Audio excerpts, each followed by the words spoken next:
Adriana grew up in Valley Stream. She's Catholic. Her last name is Scott. Adriana headed to Adelphi. Tamara down the road to Hofstra. And a friend put their faces together. There were people coming up to me, and I don't know them. When you first heard about the idea that there's somebody out there who could be your sister, what did you think? I'm like, yeah, okay. I kind of didn't think of it. I think I wanted it so bad when I was little. I didn't want to automatically assume and then be let down. And now that you've met her? Now that I met her, I have a sister who's exactly like me. The two were hesitant to meet, but when they did last month, they never looked back. It was a reunion that was so exciting, it garnered national attention. Here, a taping for the Oprah show. I love Chinese food, and she doesn't like Chinese food, and she loves tomatoes, and I don't like tomatoes. Are there mannerisms that are different that you've noticed? No. So you both like to dance? Yes, and we both take breaks while we eat, because we get full really quickly. And our mannerisms are the same, actually. Do you sense that there's an immediate love for a person you've never known before? I feel like I've known her my whole life. Both of us feel like we've already known each other for so long. We have the same mannerisms, personality. We do the same things, but yet we grew up totally different places, which is kind of weird. Some other similarities about the twins. Both sisters dreamed the same dreams as children, and both lost their adoptive fathers to cancer. Now the twins are getting to know each other not just as friends, but as sisters. That was Lauren Glassberg reporting. What a great story. Yeah, it is. Good way to end the news. Yeah. That's going to wrap things up. We'll see you back here tomorrow. Bye-bye.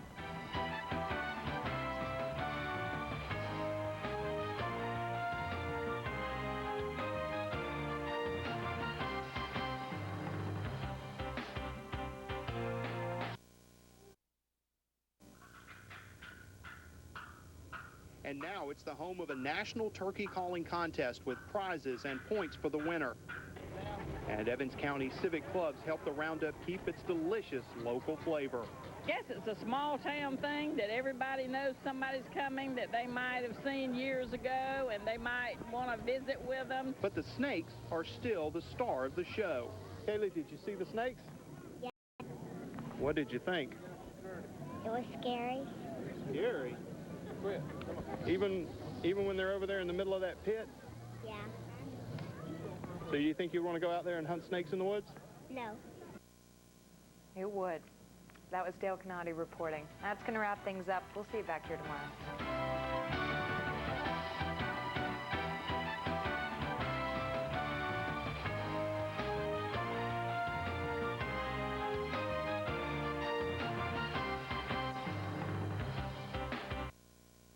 Organ cost $405,000. Half the congregation fainted, and the other half just rolled their eyes. But with estimates for repairs on the church's existing organ topping $200 grand, parishioners dug deep to keep the music floating through the church. Lutherans are rooted in music from Bach and Beethoven and people like that, and so they love music and they always lift it up. And that meant opening their wallets. The handmade organ was entirely funded by donations.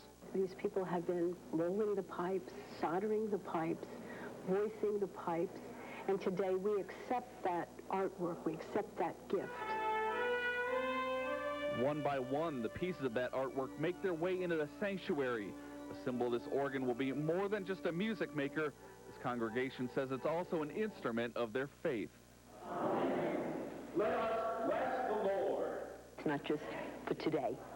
It's for my children and my children's children and children yet not born that will get married in this church and walk down this aisle.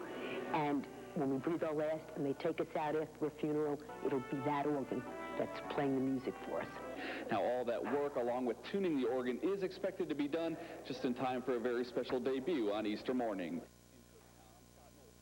That was Scott Knoll reporting. Well, that's going to wrap things up. We'll see you back here tomorrow. Have a great day. Wednesday on 69 News at 10. According to the Higher Education Research Institute, today's high school graduates spend less time studying than any class in the last 15 years, and yet their grade point averages are at an all-time high. Are your kids getting smarter, or are teachers inflating grades? I have straight A's this semester, and I haven't done any homework at all. Are your child's grades being inflated? Watch 69 News Wednesday night at 10 for a special report, only on 69 News. Now, Available on the AccuWeather channel.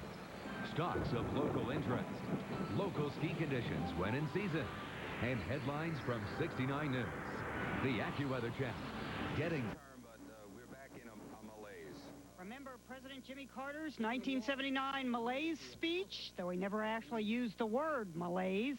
The erosion of our confidence in the future. But what's going on these days makes Jimmy Carter's malaise seem as threatening as mayonnaise. We went from 9/11 to anthrax to terror alerts. The shuttle disintegrated right before our eyes. People think, oh my God, we're cursed. Psychiatrist Dr. Gail Saltz says 9/11 makes every new trauma seem worse. The big funk. You think so? Yeah, there's a big funk in business. That's the problem. The stock market bubble burst, retirement funds hemorrhaged, and recovery is on hold, waiting for war. Everyone's just existing. Writer Sally Quinn told the New York Times she called it pre-traumatic stress syndrome. What's weighing on you? The war, obviously. I mean, that's kind of Just the uncertainty. There is, there isn't, there's not, there's going to be, you don't know. No one knows what's going to go on. Dr. Saltz has an analogy for this kind of stress. The analogy to chronic pain. It wears you down. This woman says she feels as if the world could end in a nuclear war. I'm an old lady. I'm ready to go. But how about all the young people with their futures ahead of them? And this idiot Bush, he wants to go to war. Bah! And then there are all those people burning and ripping up the American flag who wants to be perceived as an unpopular bully. And we're a country of people used to being admired. And once Iraq is settled, there's North Korea waiting in the wings. Of course, not everyone is feeling the national funk. Cheer me up. I'm alive. You're alive. We're all alive. Tell me some good stuff. Good stuff. Health, my family, I got my job. Focus on the positive, experts say. If you find yourself anxiously and obsessively watching the news, psychiatrists recommend doing this. But then you would have missed me doing this. Maybe we should all listen to Winston Churchill's advice. When you're going through hell, keep going. Judy Moe, CNN, New York. Focus on the positive. That's right. That's going to wrap things up. We'll see you back here tomorrow. Bye-bye. Thursday at 5 on 69 News. There's a sense right now in America that something bad could happen at any moment. How parents react to this threat can be comforting or devastating for children. I'm 69 News anchor Nancy Werteen. Thursday at 5, we'll have expert advice for you and your family. Do terror alerts frighten children? Find out how to talk with your kids about terror alerts. Thursday at 5 on 69 News. Okay, can't wait any longer. The latest local, national, and international developments. Turn to 69 News. Weeknights beginning at 5. Right here on 69. St. Patrick's Day is just a few days away. One unusual tradition can be found in the Windy City. The Chicago holiday. I don't know if you want to take a swim in that yet, and you can bet that will be just one of many things taking on a green hue this Monday. Everything from beverages to hair are often colored in honor of the holiday. And finally at noon, the U.S. Marine Corps Reserves are thanking the community for helping hundreds of children. Contributors and businesses were thanked for their donations to the Toys for Tots campaign. The reserves say this year's drive was another successful one. The program exceeded its goal and made sure no child went without a toy in Berks County. Redner's presented a check to Toys for Tots. $24,000 will help fund next year's campaign in Berks. And that's a good start. Yes, it is. That's it for 69 News at noon. For Lee, Hyde, Brock, and Scott Havishek, thanks for joining us. For more local news, be sure to turn it here tonight, starting at 5. Lee, Brock.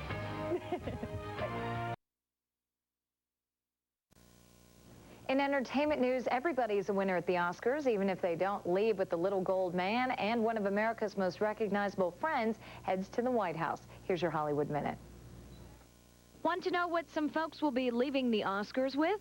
Even if it's not a statue, all nominees, presenters, and performers will get goodie bags, complete with gift certificates to a couple of different spas, 4 nights at a ritzy hotel in Switzerland, a private dinner party for 10 at a steakhouse, a crystal vase filled with chocolate truffles, and believe it or not, that's not all.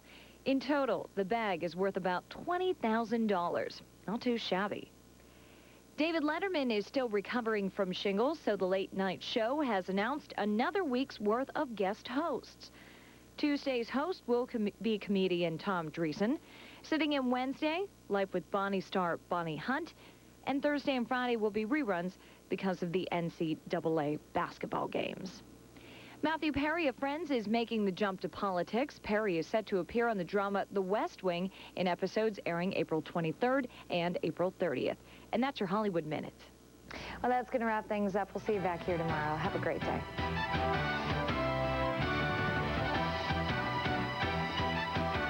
On 69 News. Why do girls continue to lag behind boys in math and science? One new study suggests it's because girls often live down to their parents' expectations. Is there something that parents can do to change this? I'm 69 News anchor Nancy Werteen. We'll help you find the answer to that question Wednesday at 10 on 69 News. Can parents' expectations influence a child's grades? 69 News has a special report Wednesday night at 10, only on 69 News.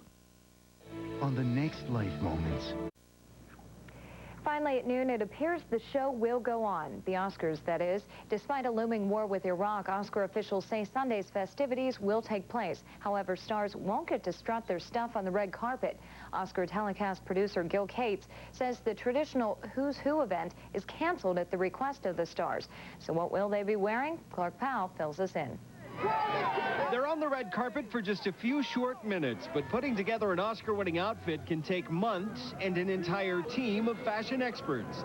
So how many people does it take to dress a celebrity for an award show? I've seen 6 to 20 people. Rachel Zoe Rosenzweig is one of them as a stylist to the stars. We have what's called the Glam Squad, and that would be the team of hair and makeup and stylist. Actress Mia Maestro, who appeared in the film Frida, is searching for an Oscar-worthy dress. I think the choice of a dress, I mean, it could sound a little bit superficial, but it is quite important because everyone will be watching, you know, that picture. So you have to make the right choice. And making the right choice can send a celebrity to the top of the best dressed list. That's why fashion houses like Chanel are rolling out the red carpet.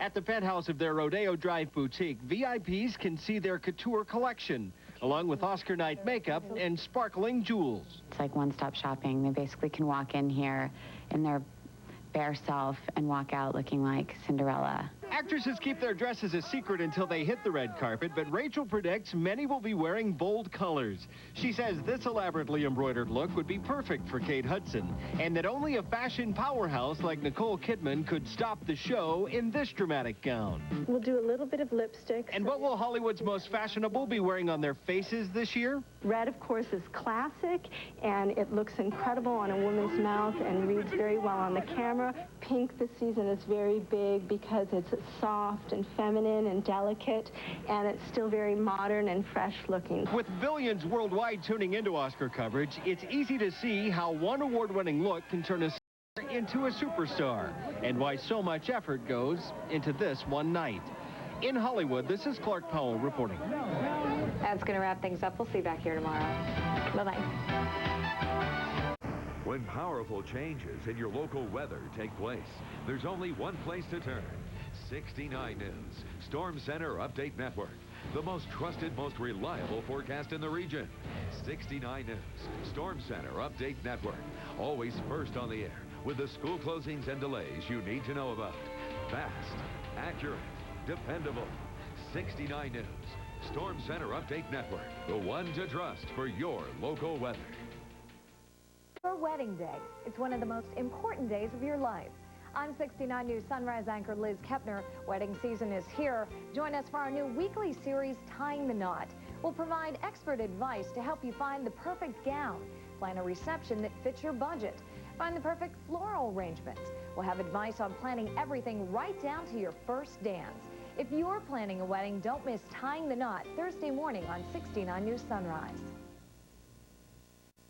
Finally at noon, it doesn't matter how long it takes, just as long as you accomplish your goals. That's Bill Whitfield's motto. He graduated from Texas Tech this weekend at the age of 82. As you may expect, he now has the honor of being the oldest graduate in the history of Texas Tech. Finishing a degree he started 65 years ago. Putting his college education on hold, Whitfield served 6 years active duty, then took over the family farm. And congratulations to him. Yeah. Well, that's going to wrap things up. We'll see you back here tomorrow morning. Bye-bye.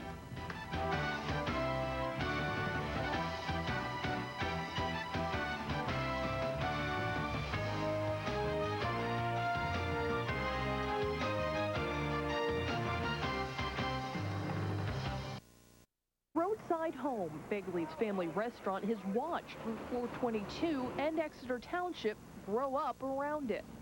It was a dirt road at first, 1935. And now the owners feel both have passed them by. I think we're out of style. We just can't make it.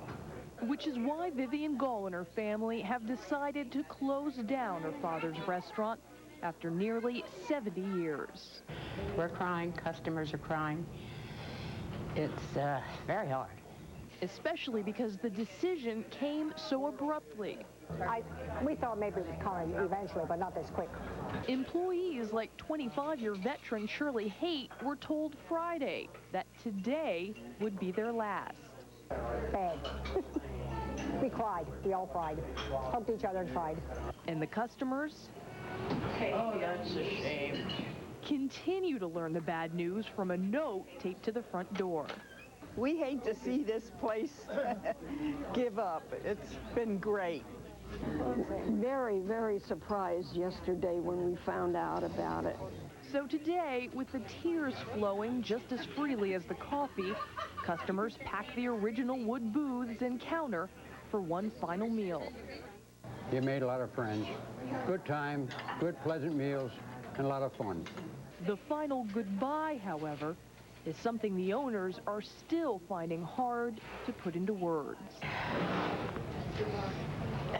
Sorry, I can't. So for now, a simple note on the door does it for them.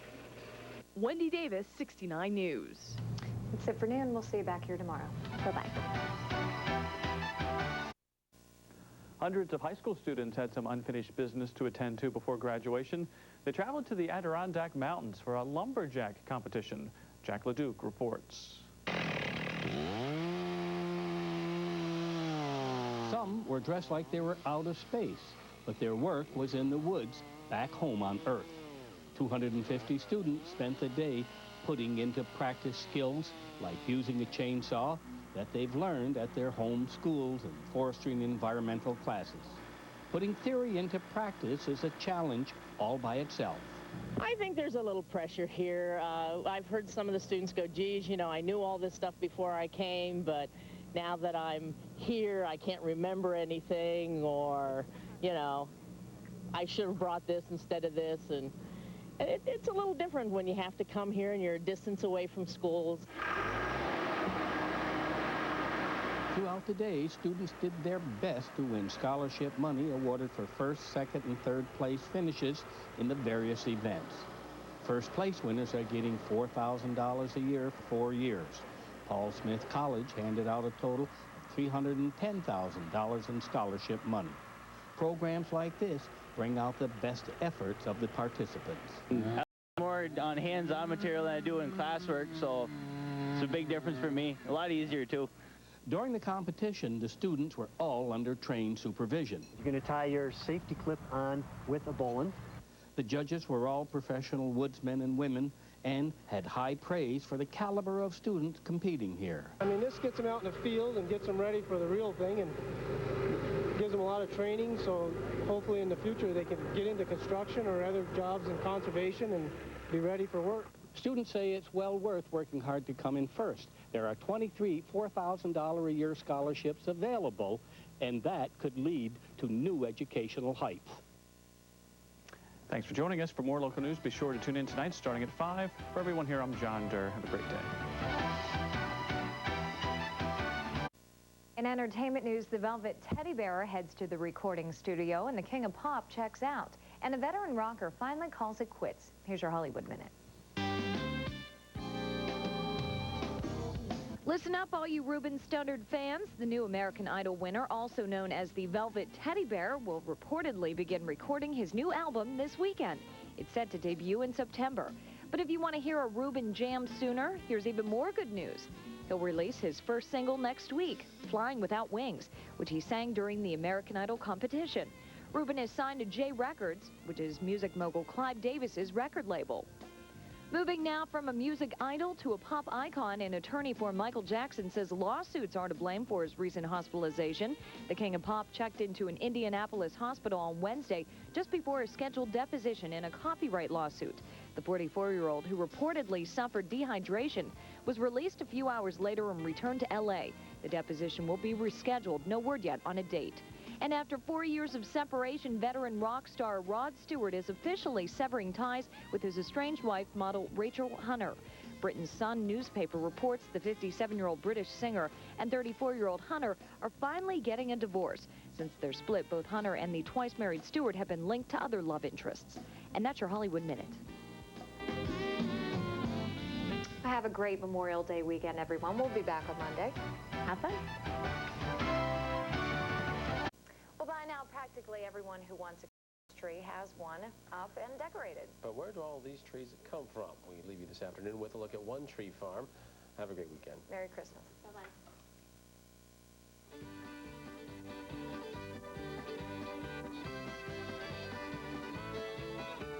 I'm Mike D'Elia. I'm a tree farmer.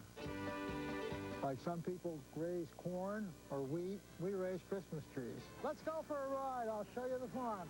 We moved out here about 38 years ago, and we bought quite a bit of property, and we wanted to do something with it. And we talked with a farmer a few years later, and he said, well, if you want to grow something there, try Christmas trees. I guess the first year we probably sold less than 100 trees, maybe 50 trees. Now we're up to about 1,000, so it's kind of developed and grown over the years. This is a real working farm. We are one of 600 Christmas tree growers here in New Jersey. The industry is about $1 billion industry right now, and it's growing.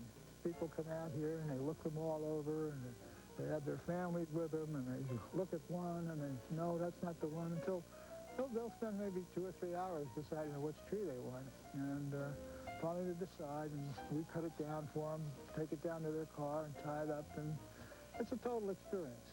For example, we had this gentleman come and tag a tree. We'll let people tag a tree, and then we can cut it for them later on. And he tagged the tree, and he came about a week or two later, and I said, I guess you want your tree? He said, no, just came up to look at it. I like it up here. Anyone that wants to go in the Christmas tree business, unless they've got about 200 acres and wants to do it on a large-scale commercial basis with heavy equipment and stuff like that, it is a hobby. But it is a fun hobby. I mean, it really is. You have to like being outside. You have to like working with people, dealing with people. It's a fun thing. When we plant a seedling now, it takes 10 to 12 years for it to grow up. You just wonder whether you're going to be around to see it when it matures. But we're still going at it, and still going to continue as long as we're physically able. Bye-bye.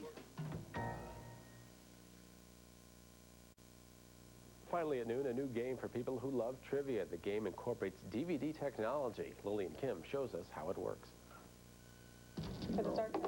It's a board game with a high-tech twist, one that turns your DVD player into a game system.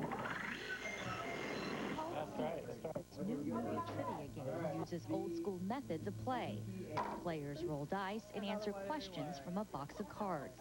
Name the actress who appeared in all of the following films. But what sets this game apart is that players also answer questions about a movie clip randomly selected from a DVD. In what hand is Terry Garr holding the candle? Okay, right hand. It took the company 18 months to get permission from movie studios to use their clips. Another year to create the technology that selects random information from DVDs. We needed to have the ability to be able to choose, after you get that random scene, to be able to choose a random question with that. So we can assign numerous questions associated with one clip, so you never know what you're going to get. This technology may eventually be used outside the world of games. School districts have already expressed interest. So now they're being educated in a fun and exciting manner, and the schools are very excited about bringing that visual element in to help teach. With DVD players expected to be in a majority of households within 5 years, the makers behind Seen It hope their new product will catch on, revolutionizing the games people play. You've won the game. In Seattle, And our movie buff Lee Brock can't wait to play. I don't watch movies. No, I'm just teasing. That's Good all. for you. Yeah, absolutely. That's all our time for today. Thanks for joining us. We'll see you tomorrow. Bye-bye. Finally at noon, a Christmas commodity. One of the hottest sellers in Seattle, Washington this Christmas is a doll, but not just any doll. It's a cuddly version of the holiday's namesake. Meg Coyle reports. When you think of the hot toys, there's Barbie, there's Elmo, and Jesus. He's Huggy Jesus. It's Huggy Jesus, yeah. Sean Pinkerton is creator of the Huggy Jesus doll. Rented a sewing machine and just went nuts, and you know, yarns flying. And Sean Pinkerton was down on his luck, out of a job and out of the street. He sought shelter at this church in Ballard, and it was here he discovered his divine inspiration. And before long, Huggy Jesus was born. Especially young people, children, be able to get very close and intimate with Jesus, you know, hold him. And that's where the Huggy came from. The good news is getting around. 5 billboards in Seattle shout out to drivers he is coming. And plenty of people are buying. In fact, the hypoallergenic yet cuddly creation is selling so fast there isn't enough Jesus to go around. Their entire Christmas supply sold out. The interest is huge. Yeah, the interest is really big. The number of hits on the Huggy website has jumped from 150 to nearly 9,000. So what does God think of turning a profit on the profit? I'm not looking at it like I'm going to get rich off of it. That's not really where it's to get the dolls out to kids. Speaking of kids. You want to hug him? Maybe. If Elmo could sell millions, this thing could, so. Huggy Jesus is no Tickle Me Elmo yet, but who knows? John Pinkerton has proven anything is possible. It is. That's all our time at noon. Thanks so much for joining us. Merry Christmas. See you tomorrow. Here most of the last 54 days. Meet one John Quigley. His main job is as an environmental educator teaching kids in the LA area. But for almost 2 months now, Quigley has been perched atop this 70-foot-tall oak tree, trying to block what he says will be its almost certain destruction. This is a 400-year-old oak tree. To be more exact, the tree, which may or may not really be 400 years old, no one seems to know for sure, is in the way of a proposed highway expansion through this new development community. LA County wants to move the tree, but Quigley says that will kill it. He wants the road to be built around the tree, dubbed Old Glory. In this area of Los Angeles, this is one of the last undeveloped areas. And the developers up here have pretty much had their way. What they like to do is come in and bulldoze everything pretty much, and then just create these cookie-cutter houses and make a lot of money. Quigley has come down from the tree for brief occasions, but mostly sits in it. He even had some dental work done in the tree, first for him and probably for the dentist as well. How do you eat? How do you go to the bathroom? What do you do when it rains or snows? Well, you know, go to the bathroom. It's similar to mountain climbers. You use containers. I eat. The community's been so generous. They come by every day, you know, 3 meals a day, and we hoist it up in the bucket here. So I eat really well in the tree. And in fact, Quigley even had Christmas Eve dinner in the tree.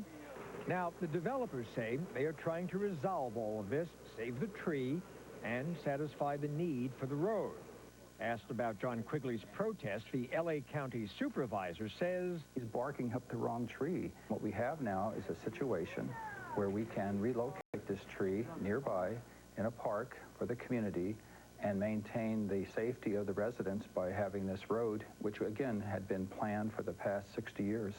Quigley says come January, others will take over for him and seems a bit sad about the prospect of leaving the tree. Do you kind of bond with the tree after a while, or what? Well, it's very difficult to have a relationship with anything for an extended period without bonding. And I think, you know, people have asked me about this, and all I'll say is I feel like there's a quiet respect between the two of us. And that is John Quigley. Call this Portrait of a Man and His Tree. Charles Feldman, CNN, Santa Clarita, California. some rough accommodations, I would say. Mm-hmm. That's all. He seems to be happy. He's handling it. That's all our time at noon. Thanks for joining us. Bye-bye. One of their resolutions. For many, this will wind up as an empty promise. WFMZ's Jorge Quintana reports how you can stick to it. It's one, if not the most popular New Year's resolution. Millions of Americans try to stop eating fatty foods and frequently get on the scale. But experts say by January 10th, 95% of Americans will have given up. People make the resolution and they believe that just simple resolve will break all the patterns that they've been living by that have set the habits in their life prior to this. Experts say in order to stay with the plan, you must plan. Implement a strategy that will make your plans become a reality. If you prepare, you think ahead, and you set specific SMART goals, well, then you have a much greater chance of achieving your weight loss objectives. Charles Stuart Platkin is an author and researcher in areas related to behavior change. He says willpower and discipline don't always work. The author recommends if you want to see a change on that scale, you have to change your lifestyle, the behavior that got you where you are in the first place. Other experts agree. If we focus on behavior, then we may have a chance, a good shot at maintaining weight that we've lost. Many, many people can lose weight. Very few can maintain the loss. Stuart Platkin recommends 5 steps. Recognize the patterns that got you where you are in your life. Don't be scared to take a risk. Accept the fact that you are responsible for the choices in your life. Plan your goals and understand that achievement is the result of action-oriented behavior. Setting short-term goals, long-term goals, that's the way to do it. Jorge Quintana, 69 News. Got your New Year's resolution yet? Because you're not going to be here next week, so. You know what? You're off for New Year's. Yes. And you got your resolution, you're just not going to share it today, is that right? You know what? I haven't even thought of one. Have you thought of one? No, I haven't, not at all. I We never more really days. make them, actually. I don't think I made one resolution to wear sunglasses more. That's the only thing I could ever remember Bold doing. move there, Libra. I'm wild and crazy. I'm glad you lived up to that one. I actually didn't. I didn't even do that one. That's all our time at noon. Thanks for joining us. Have a great weekend. Bye-bye. A couple from Ohio celebrated Christmas a little late this year when their dog came back into their lives. They are truck drivers who lost their dog while hauling a load of beer across the country. Lindsay Sievert has the story. Holding Emily's leash a little tighter, this reunion is 9 days overdue and 2,000 miles too many for this dog owner. A week before Christmas, Ohio truckers Kathy and Lino Candido were driving over Donner Summit during a Sierra storm. They stopped to remove their chains and took 2-year-old Emily for a walk, when for some reason their beloved Basset Hound Lab mix became scared. She just ran off. Everybody on the CB, all the truckers were hollering, she's going this way, she's going that way. I didn't care how bad it was or how cold or how, I just wanted to find her. 2 hours turned into 2 days. They scoured the woods, called animal services, still no sign of Emily. The Candidos returned to Ohio a week later on Christmas Eve without their canine companion, but not without. At their rural Verdi home, the Diablo family woke Christmas Eve morning to hear noises outside their door. They came down these stairs and at the bottom found a black puppy. It's pretty far ways from here for a dog to just walk here. And I was surprised that of all places he just came here. Carolina and her brother Enrique thought the puppy looked hurt. They immediately called animal services. That's when office clerk Teenie Kalk put 2 and 2 together. I saw the dog, and it had to be. I mean, it's this long, Basset-looking dog that looks like a lab. She got on the phone with the good news. Kathy and Lino hopped back aboard their truck for a nonstop trip to Reno for the emotional reunion. Oh my gosh, we just cried. I can't, I can't believe God is so good. The 3 will now make their final trek to Ohio, this time with their own Christmas miracle in the front seat. Lindsay Sievert reporting. What a great Christmas present. Good for them. Got the dog back. Couldn't work out any better. Happy endings. We like those. Of course, they didn't lose the dog in the first place. Oh. Yeah. Good night. That's all our time. Good day. Thanks for joining us.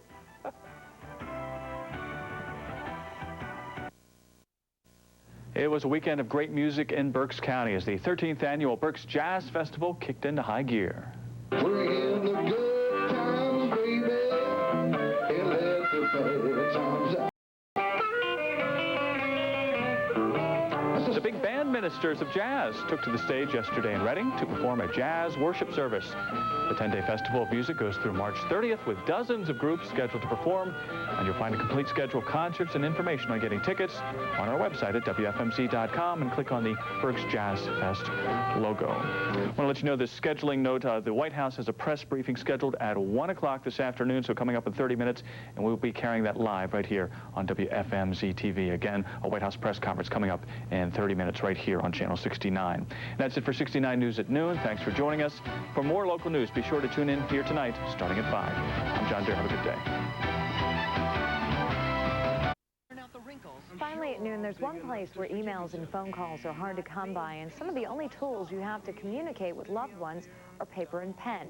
That place is the battlefield, and the letters written there prove that there may only be one constant in the lives of troops, the longing for home. Carl Penhall has more. War, soldiers say, is long hours of boredom, followed by few moments of madness. Away from the thick of the action, soldiers' minds turn to family, friends, and lovers. No phones, no email, letters are the only link to home. Melanie Marshall was married just a month before she left for Iraq. Hi, sweetheart. How are you doing? I haven't received mail in 2 days. Being out here in the heat is so exhausting. My love for you grows stronger every day. The tent, I have to come home to 7 people that they're not so bad half the time, but sometimes you need time away from people. I miss you more and more. I'm ready to come home. When I get home, I don't want to see a camera. I don't want to see a band. I don't want to see a formation. I just want to come home. Attack pilot John Davis is feeling sad he's missing seeing his children grow up. Dear Keegan, Brittany, and Josh, I'm doing fine, as is the rest of the battalion. I really miss you guys a lot, and I can hardly wait for the day I can be with you again. In hindsight, I look back and see plenty of opportunities which I could have used to be a better father, but yet let slip by. It is unfortunate that it has taken yet another separation from you for me to realize this. Perhaps I can do better when I get home. Tiffany O'Neill, a military cook, vents her frustration about the rigors of desert warfare to a friend. Hey Ashley, how are you doing? Me? I'm hot as hell out here. For the last 2 nights, we woke up to put our gas mask on for no reason. Our little section gets the information last, or the best we can get. I guess nobody cared enough to inform the cook. In his previous letter home, Apache pilot Joe Brule didn't tell his family the full details about his first combat mission. Now he's trying to set the record straight. In my previous letter, written less than 2 days removed, I only wanted to convey my safety. We did receive heavy fire, and many of our aircraft took significant hits, including mine. I tell you all this not to worry you, but to give you a comfort of knowing what you hear and see is true. And despite that, I am safe and will continue to be. Different ranks, different anxieties, but all are hoping by the time their letters get back to the US, they too will soon be heading home. Carl Penhall for CNN and Najaf, Iraq. That's going to wrap things up. We'll see you back here tomorrow. Bye-bye. Car at the Lehigh Valley Auto Show that works wonders on your wallet. Honda and Toyota are showing hybrid cars that combine the power of electric and gas to give you up to 75 miles to the gallon. And you never have to charge the battery. It's constantly recharging itself, so there's no manpower required by the person who drives it. It's just you drive and go, and you really don't have to think about it. You don't need to plug it in. It's just your engine is constantly regenerating itself. Of course, you will have to fill it up with gas, but here's the good news. Honda says it'll get you from LA to New York on only 4 tanks. The Honda Hybrid will cost you around $20,000. Can't complain about that. It's good stuff. It's a good car right there. It's going to wrap things up. We'll see you back here tomorrow. Bye-bye. Finally, at noon, organizers are putting the finishing touches on the 2nd edition of River Fusion. It's a concert and festival with an environmental attitude. This year's headliners include G-Love and Special Sauce and the Electric Farm. River Fusion 2003 will be held at the Ilex Mill Recreation Complex in Bethlehem on May 4th. Tickets are now available through Ticketmaster. Well, that's going to wrap things up. Have a great weekend, everyone. Bye-bye.